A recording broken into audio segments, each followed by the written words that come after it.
بسم اللہ الرحمن الرحیم۔ السلام علیکم۔ مزمل وائس آفیشیل میں خوش آمدید۔ آج اسلم کی زندگی کا بہت بڑا دن تھا۔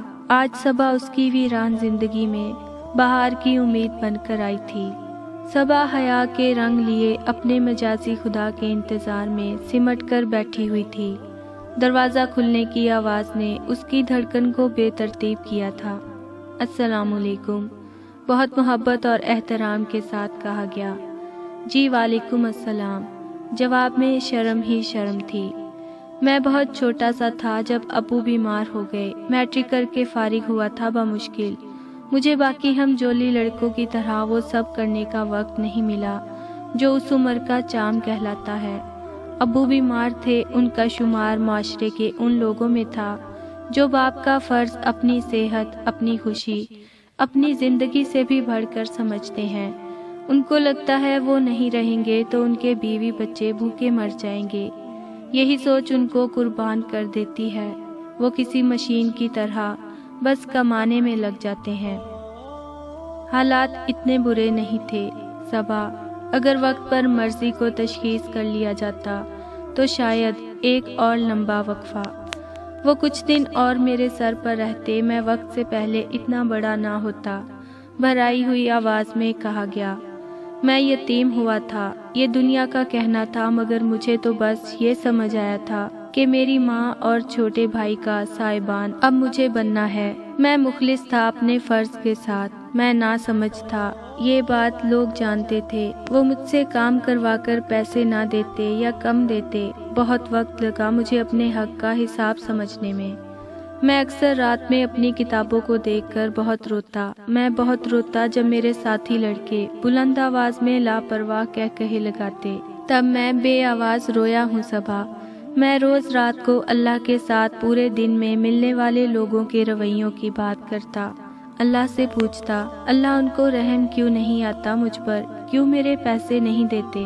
اب وقت بدل گیا تھا، میں اپنی ماں سے اپنے آنسو چھپانے لگا تھا۔ اب پہلے کی طرح اپنا کوئی دکھ نہیں بتا سکتا تھا۔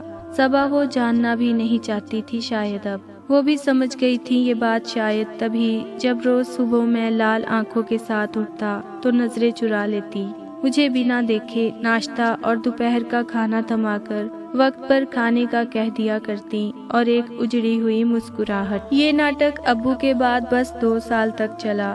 میں 18 سال کا تھا اور زین 5 سال کا جب امی بھی ہم سے روٹھ گئیں۔ ڈاکٹر کا کہنا تھا زیادہ اور لمبے عرصے سے سٹریس میں رہنے کی وجہ سے ان کی آنتوں میں ٹی بی نے ڈیرے ڈال لیے ہیں، ان کا سسٹم بری طرح کولیپس کر گیا ہے۔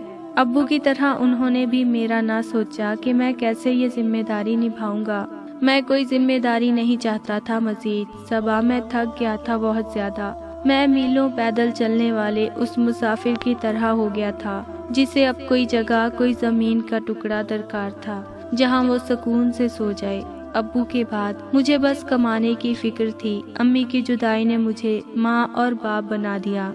اب بس فکر تھی تو بس زین کی، جو حیران پریشان امی کو جاتے دیکھ رہا تھا۔ وہ منظر کی بدصورتی سے انجان تھا۔ شروع میں کچھ رشتہ دار باری باری زین کے ساتھ رک جاتے دن کو، مگر آہستہ آہستہ سب نے ہمارے فرض سے ہاتھ جھاڑ لیے۔ امی کی ایک بہت اچھی دوست ہیں جنہوں نے میرے رشتے کی بات آپ سے چلائی، طوبہ خالہ۔ انہوں نے بتایا کہ آپ بھابھیوں کے رحم و کرم پر ہیں، میرے اور آپ کے حالات زیادہ فرق نہیں۔ اس پورے عرصہ میں ایک ہچکی سے صبا نے اپنے ہونے کا احساس دلایا تھا۔ میں معافی چاہتا ہوں، لڑکیوں کے بہت خواب ہوتے ہیں اس وقت کے لیے، لیکن میں نے آپ کو رلا دیا صبا۔ یہ سب میں بعد میں بھی بتا سکتا تھا، مگر آج بتانے کا مقصد صرف اتنا ہے کہ آج آخری بار میں رونا چاہتا ہوں۔ میں تھک گیا ہوں، میں بھی زندگی جینا چاہتا ہوں، ایک نئی زندگی۔ میں دوبارہ ماضی کو نہیں سوچنا چاہتا، بس سمجھ لیں آج غسل دے کر دفنا رہا ہوں۔ تبھی سب بتا دیا آپ کو۔ مجھ سے آپ کو کوئی شکایت نہیں ہوگی، میں وعدہ کرتی ہوں۔ آج سے زین میرا بیٹا ہے، دیور نہیں۔ لرزتی ہوئی آواز میں صبا گویا ہوئی تھی۔ پھر وقت نے ثابت کر دیا کہ بے شک وہ اللہ ہی ہے جو بہت سے غم دے کر ہماری خوشی کا تناسب اس سے زیادہ رکھتا ہے۔